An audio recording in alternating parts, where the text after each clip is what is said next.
Thank you again for such a great presentation. Our next presenter this morning, will be giving us a presentation on updates in the hepatitis B screening and immunizations 2024 and onwards.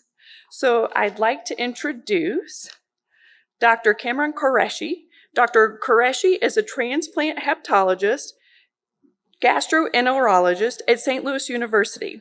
He is currently an associate professor of medicine in the Division of Gastroenterology. Dr. Qureshi is the program director for the GI fellowship training and director for preclinical courses and clinical clerkships for medical students. He has been working as a hepatologist for almost 9 years in Transplant Academic Center.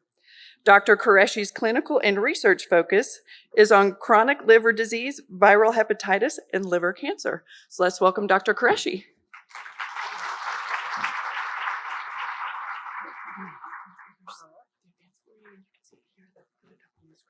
All right, that's great.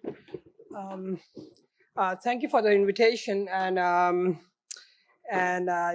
happy to be able to speak on this forum. I haven't spoken on this immunization forum before. I've talked about hepatitis B, viral hepatitis, in different avenues in medical school, in research, in our national research conferences and medical conferences.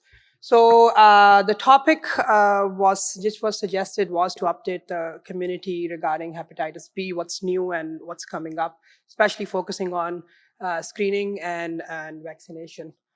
Let's see, I can move this way.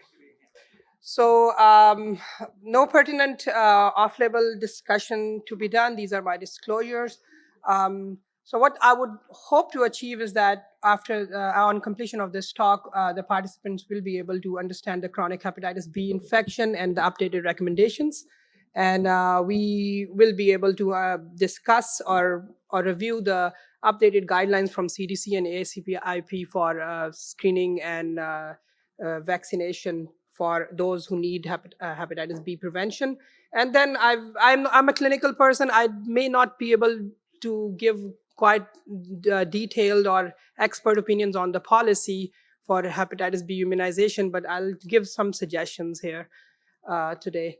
So how I will achieve this by answering and maybe giving some basic concepts to answer these questions.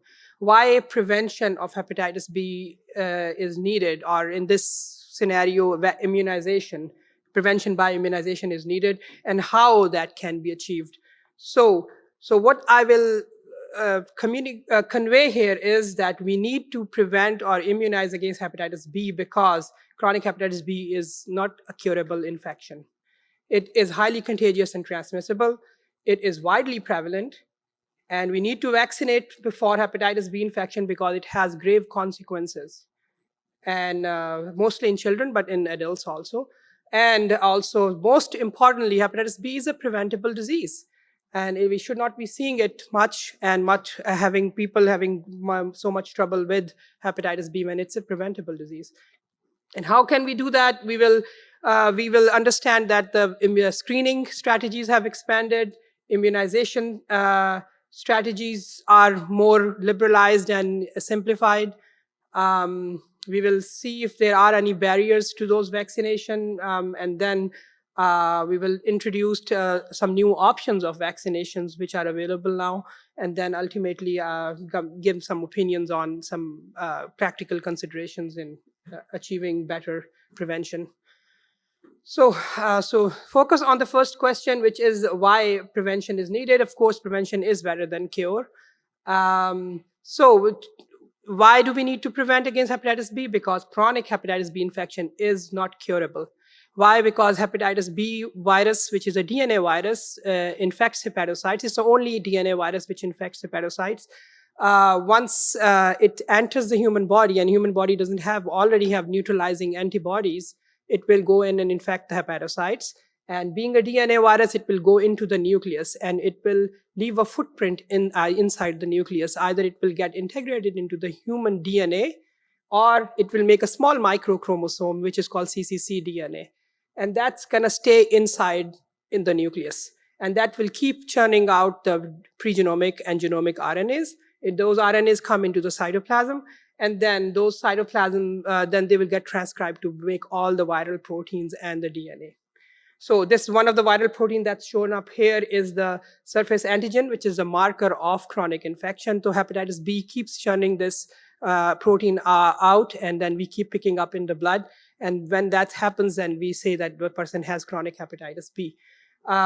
We do have antiviral therapies, very effective antiviral therapies, which we prevent only one step in viral replication, which is the DNA production application. So we can effectively stop the DNA replication by giving these treatments. But look at that. The rest of the proteins, rest of the deep pre-genomic RNAs, all the subviral proteins are being formed, and they continue to be formed despite having antiviral therapy on board. So and we do not have the therapies yet developed, which can go into the DNA, into the nucleus, and can get rid of this integrated DNA or cccDNA, deactivate the cccDNA portion. Till that time, hepatitis B is uncurable. And going back, zooming out a little bit bigger picture, as the hepatitis B makes its way into the human body, and human body doesn't have immunity already developed or neutralizing antibodies developed, as I said, that they will infect the hepatocytes. So when this happens in adult who has not been already immunized and has immunity against it, the immune system will attack the hepatocytes. It will try to kill the hepatocytes so that it can stop the hepatitis B from replicating. And that's when we see acute hepatitis. That's acute hepatitis, acute inflammation happens.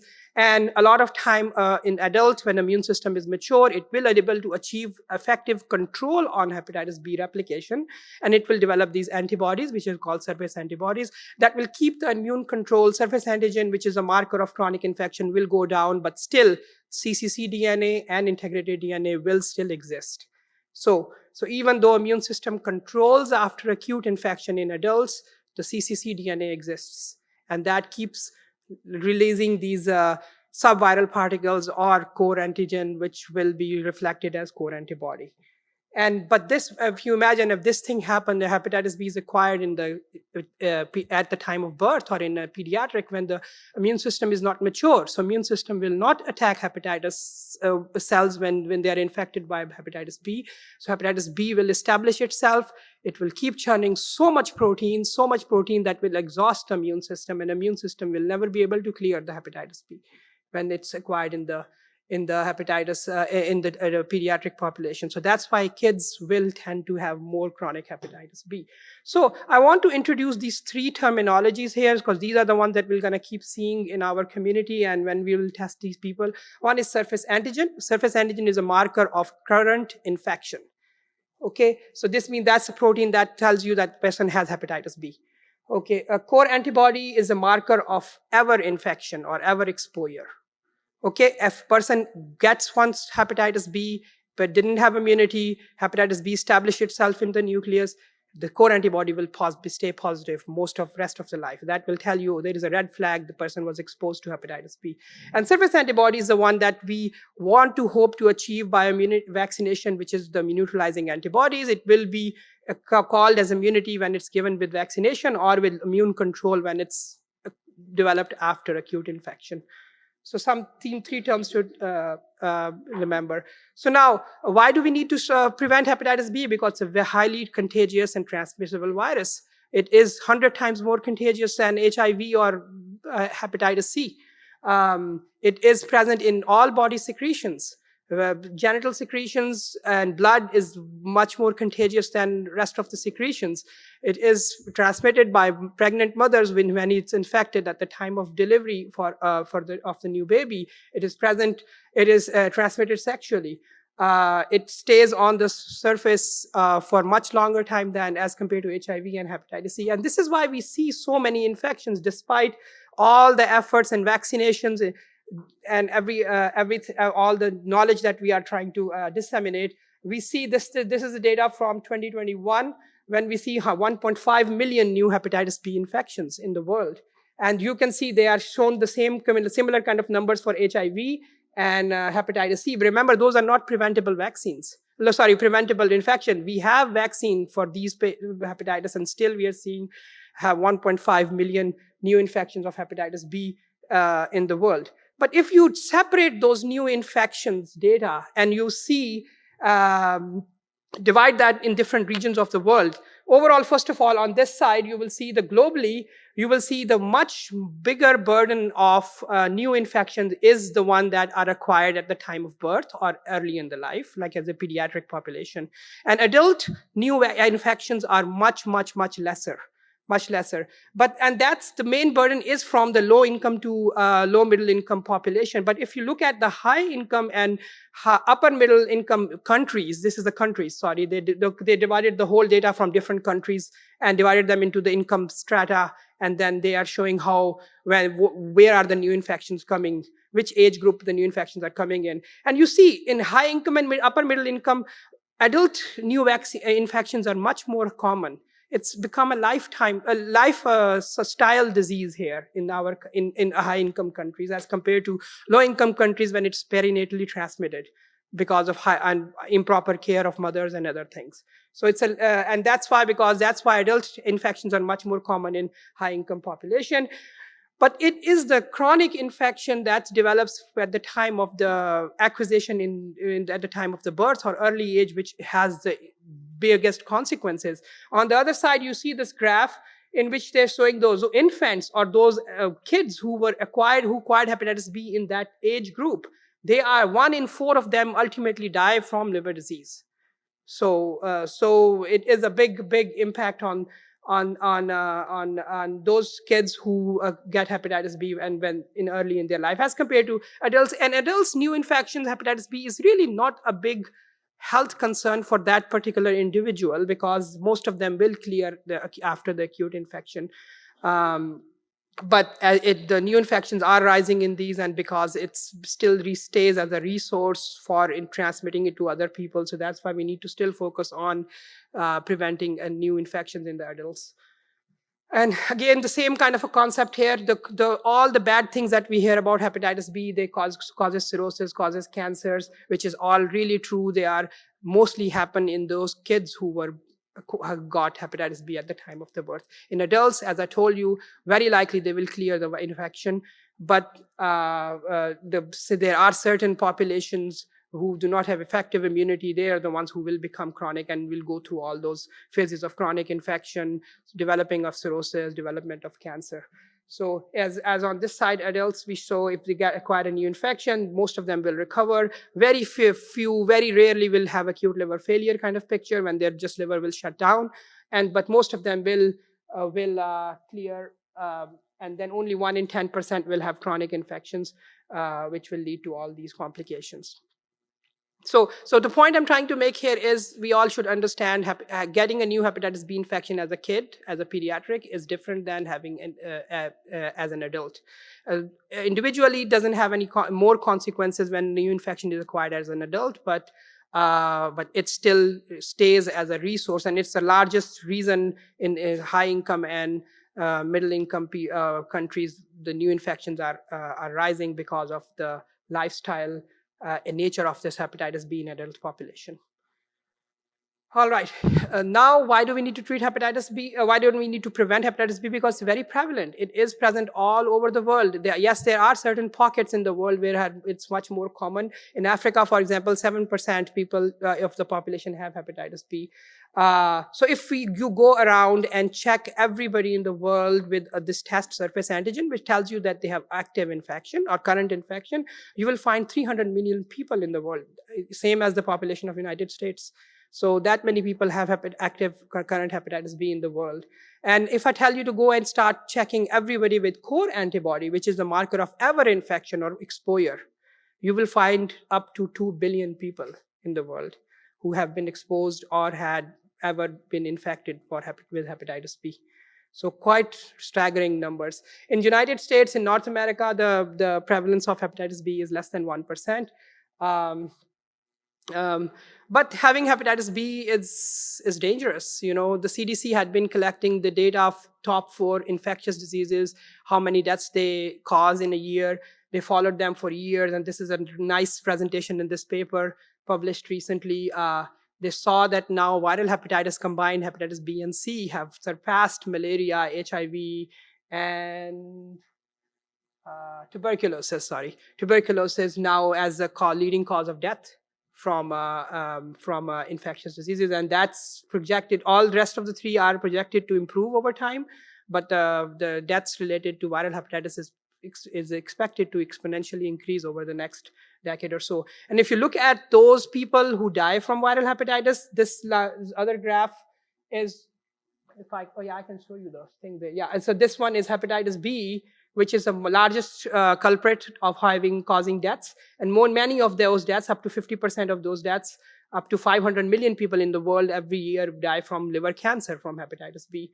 And up to about 1 million people die from hepatitis B complications. So if you think about it, amount of cancer hepatitis B causes, hepatitis B is the second most abundant carcinogen in the world after tobacco, just because of how much cancer it causes. And also remember, if the person has chronic hepatitis B, they can get hepatitis delta, which is a much more severe form of viral hepatitis, causes much more quicker cirrhosis, cancers, and deaths afterwards. So if we can prevent hepatitis B, we can prevent hepatitis delta also. So, and then all the complications of deaths and cancers over time. And I think the most important point that I would want to make is that despite knowing the prevalence, the transmissibility, the dangers, it has always been a preventable disease.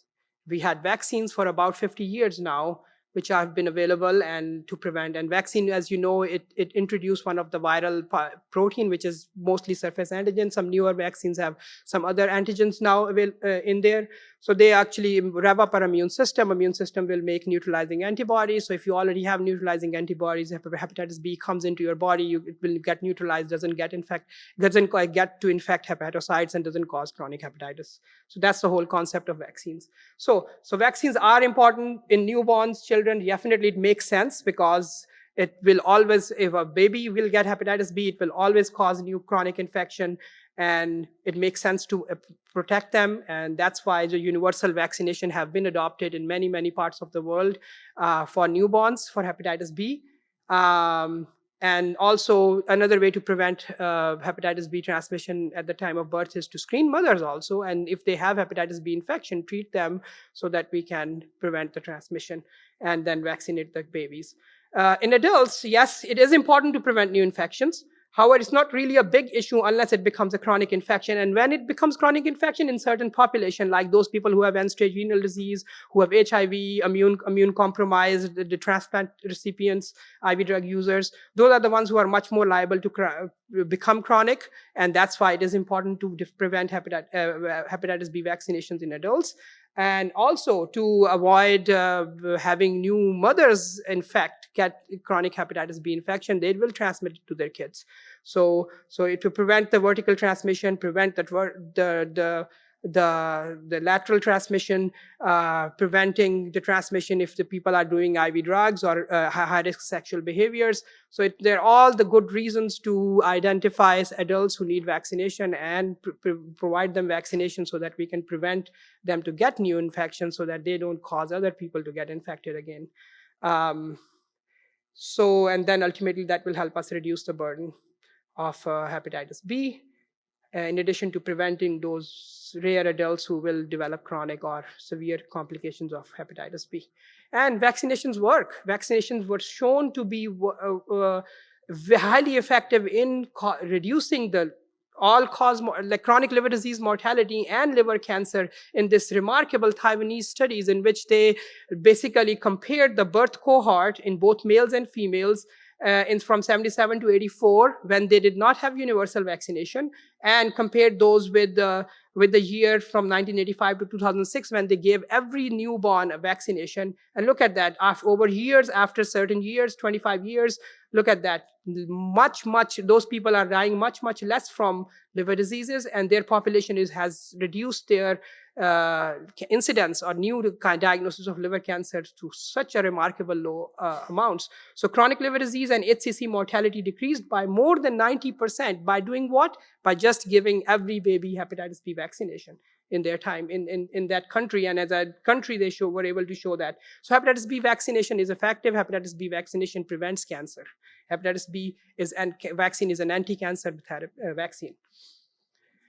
And in the United States, there have been efforts. There have been efforts which have been implemented over years. They have been introduced. Vaccines were licensed. Then we introduced vaccinations to high-risk population. Then all babies. Then we started implementing some other strategies of screening, and then pre-hire screening and vaccinations. So all those have, look at that, remarkably reduced the new infections over the years in hepatitis. From hepatitis B in United States. But that beautiful trend that was going down has gotten stagnant now. It's kind of straightened out in the last several. This is a little old slide, and I think if we zoom in a little bit more recent slide, but I think there is much more recent data, as we were hoping that the trend will continue to go down, but it hasn't. Especially in adults, this new infection rate is still high, straight, or not improving, or actually maybe rising a little bit. The thought is up to, in the last 5 years, it has risen by 11%. I think the more data is more remarkable overall. So why is that? That is because I think is IV drug use. I think, again, as I told you, it's a lifestyle disease in our countries. So IV drug use, and adults especially not being vaccinated and not been identified, not been protected to get new vaccinations. So that's why they're getting still a lot of vaccination. So this is US data. I think more recent updated. We estimate that about 12 million people in United States have hepatitis B, which have surface antigen positive. 2.4 million are, 12 million people have been infected, and 2.4 million are the ones who have chronic infection, so surface antigen positive. 80% of people living with hepatitis B are not even aware that they have hepatitis B. It's because, this is the sad part about liver diseases, is that they do not show any symptoms in many, many people. So people still stay having fatty liver disease is the biggest example now in this day and age. People are living with fatty livers without even knowing that they have a liver disease. So many people are not aware. And then we have had tests available. We have vaccines available for hepatitis B. We haven't done much good to implement those strategies to find those people. And then, and still in adults, there's more than 75% of acute infections are happening in adults in our country here. So WHO, World Health Organization, was aware of all these issues. So they had come in 2016, implemented the goals, the very optimistic goals, aspirational goals, that they will eliminate hepatitis B, viral hepatitis as whole, as a global threat, as a global health threat. So they gave themselves a very big goals of reducing the new infections by 90% in 2030, by 2030, by 65% reduction in mortality, and they had suggested all these implementations by providing hepatitis B vaccinations to babies, preventing mother-to-child transmission, improving the blood safety, testing and services. So look at that. Some of those health care areas have done great. In 2020, they checked their progress. So they saw that they're doing good in regards to providing vaccination and screening the mothers. But look at that. The person who've been screening is still very poor. It was only 9% in 2016, only 30% at this time, and we are just 7-8 years now, 6 years now till the 2030 now. And actually the data shows that none of the countries estimated to achieve these goals by 2050 even. So this is such a poor progress on our side in regards to helping a WHO reach those goals. So now coming to the next concept, how to prevent hepatitis B. We need to enhance screening. We need to identify those people who need vaccination, and we need to provide them vaccination. So I'm going to introduce this update from CDC 2023, when they suggested that all adults should be screened for hepatitis B at least once in their lifetime. But mothers should be screened each time when they come with pregnancy, and those people who have high risk should be screened more than once. They should be screened whenever there's a chance or there's a new risk exposure or something. So please remember this. This has been implemented now. It's been suggested about almost a year now. We need to screen everybody with hepatitis B. And now they have suggested that we should screen with this triple panel. This is why I wanted to introduce you guys to these 3 tests. which CDC has suggested that everybody should be screened with this triple panel, which is surface antigen, which tells you that they currently are infected, surface antibody, which tells you that they're immune, and core antibody, which tells you that they were ever infected. Those people who have all these three negatives, we should not just ignore them. We should not say, oh, your labs are normal because there's nothing red on them. Please, please vaccinate them. Do not ignore them. Just react to triple negative panel. Vaccinate them and look to find the people who vaccinate rather than just to find. So our focus has been that, oh, we want to find hepatitis B patients so that we can treat them. No, we need to find those people who need vaccination rather than those who have hepatitis, so that we can prevent them to get vaccination.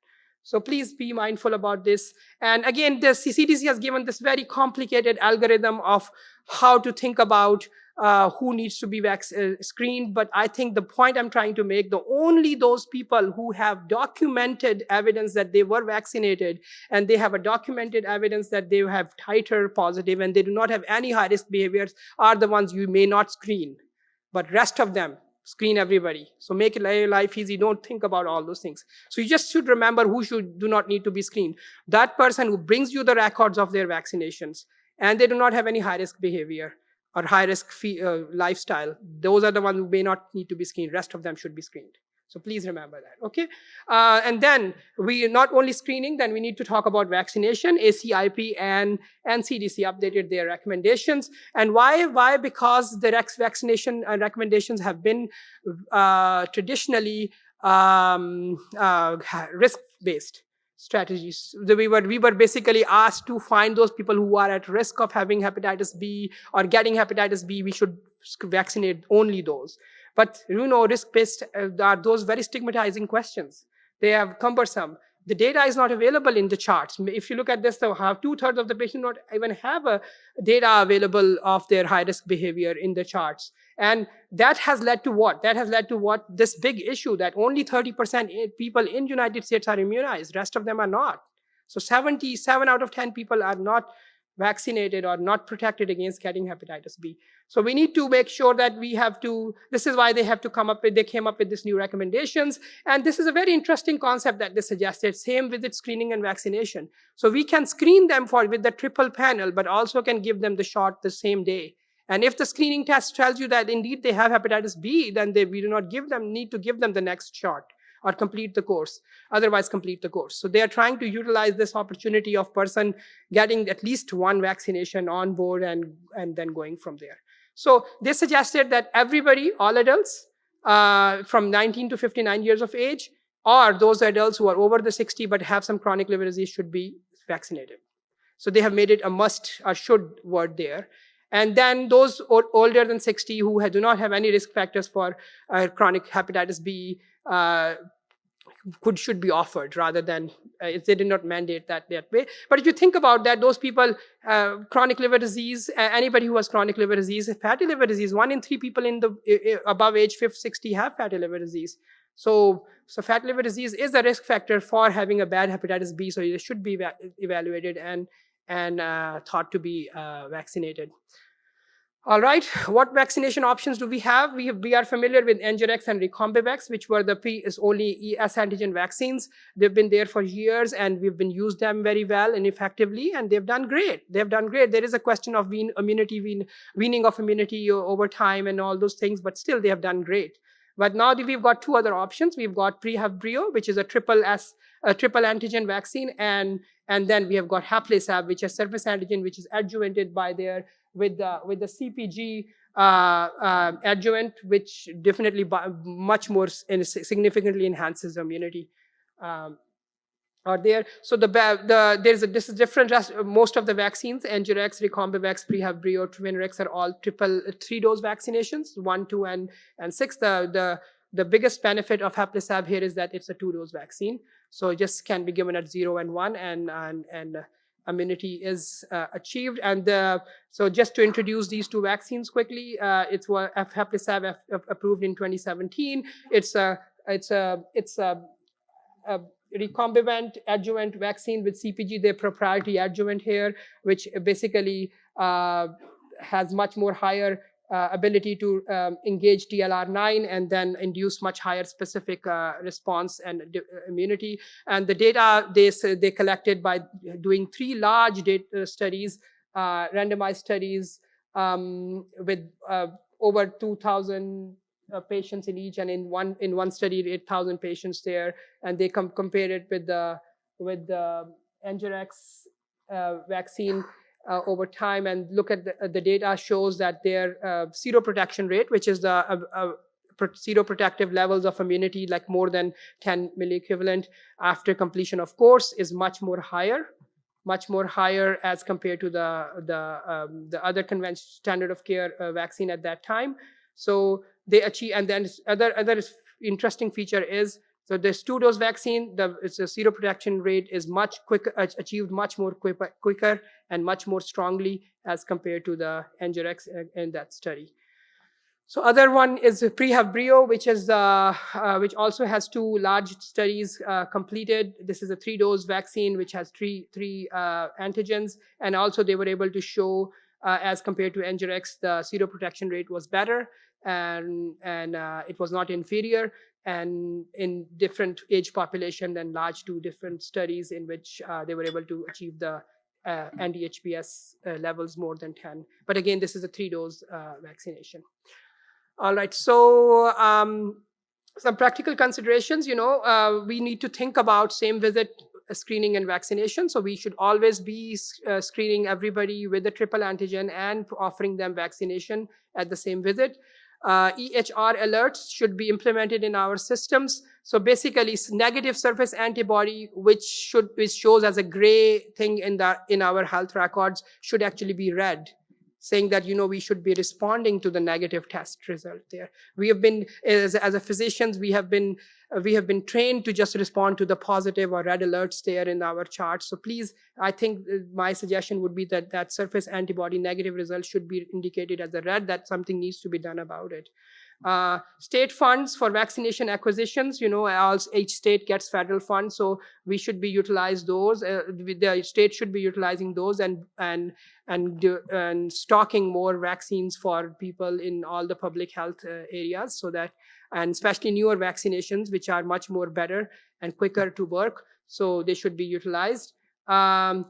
Immunity weaning is a concept with no real evidence, even though the immunity level goes down. Does it really increases the risk of infections?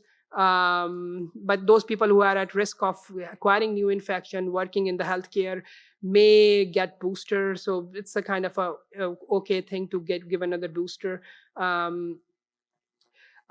Completion of vaccination course, so 2-dose versus 3-dose. The studies have shown, even in the clinical trial, 2-dose chances of completion of course of 2-dose vaccination is way more better than the 3-dose vaccinations, even in the clinical trial. So you imagine in real world, it's definitely is going to be beneficial if we have a 2-dose option available now. Safety and efficacy in special population. All those newer vaccinations are also, the companies are also collecting data in pregnant kid dialysis patients and HIV population. So they will be able to show us soon that these vaccines are safe in these population, which are really in need for immunity and immunization. And again, when we are looking for hepatitis B, just the last word, we should not forget about hepatitis A. It's still an epidemic, and it does come in waves, and it causes bad issues. So vaccinate against hepatitis A also. So summary, chronic hepatitis B is a huge health burden. Hepatitis B infection can be prevented with effective vaccination. And vaccination can reduce the chronic infection and hepatitis delta too, liver-related morbidity and mortality. Newer options with higher protection rates are available for adults. National and state efforts should be directed towards enhancing access to immunization. And they should be moved towards WHO goals towards elimination of viral hepatitis as a public health threat. Thank you.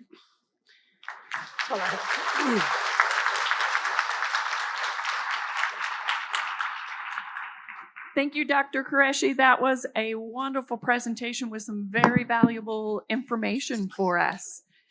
Does anyone have any questions for Dr. Qureshi? I see you. I'm coming to you.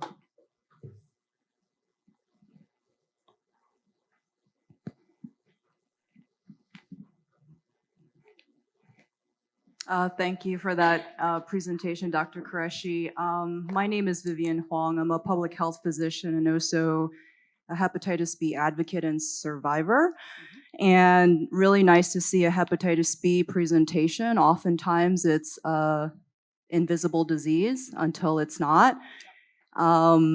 They always say that hepatitis B is a neglected tropical disease, so really great to see this presentation. I'm hearing certain things about hepatitis B infection in younger people. I've heard about a few cases out on the East Coast in young adults, 18, 19 years old, who have had a history of injection drug use, but they were documented to have hepatitis B vaccination in their childhood. They were part of the universal birth dose, and they were able to get those 3 doses. Do you have any comments around perhaps breakthrough in these populations? I'm starting to hear anecdotal stories about this, and it's a little bit concerning. So I thought to ask you this question and see if you had any thoughts around that. Yeah, Thank you. Yeah, thanks. I think, again, we all have heard those cases. Again, honestly, there's no formal follow-up on those cases and written publications as such as which I have seen, in which they have really dug into all the details of their vaccinations and their seroprotection rates and stuff. Again, from studies done in Brazil and all over the world had shown that those people who completed the vaccination course, they followed for 30, 40 years and never got very rarely got new vaccines, even though their titers immunity weaned over time. So I think some maybe if they have some chronic infection, they've developed immune deficiency states, immunity would lose, and then they will lose their protection from their birth dose vaccination.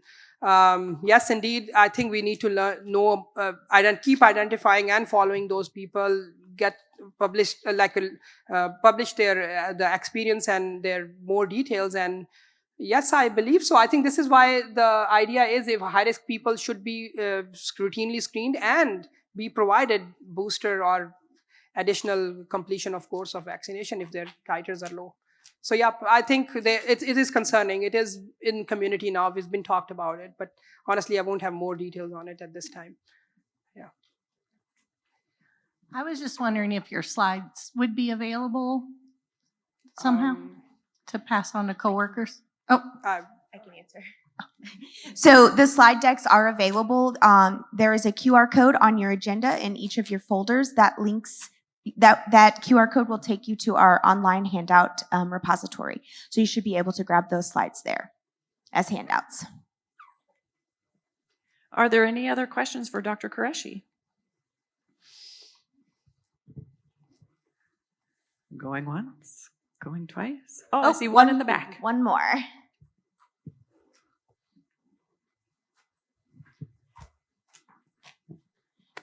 Is hepatitis B screening a standard practice for pregnant women, or is it just recommended by CDC? It was suggested to be a standard practice some years ago, but now they have updated the recommendation, and they're saying every pregnant mother during their each pregnancy should be screened for hepatitis B. So yes, it was supposed to be done regularly for many years. Yeah. And we have one more to wrap up. I'm sorry. Go ahead, Linnell. Oh, no, go ahead, Henry. So for those patients who are at high risk, who may have been vaccinated at birth, but we're offering a booster, do they need to just receive one dose, or would they need to complete a full series? Yeah. So CDC has given recommendations for that. I don't want to say something wrong because I can't remember that complicated algorithm that there, but at least booster should be given.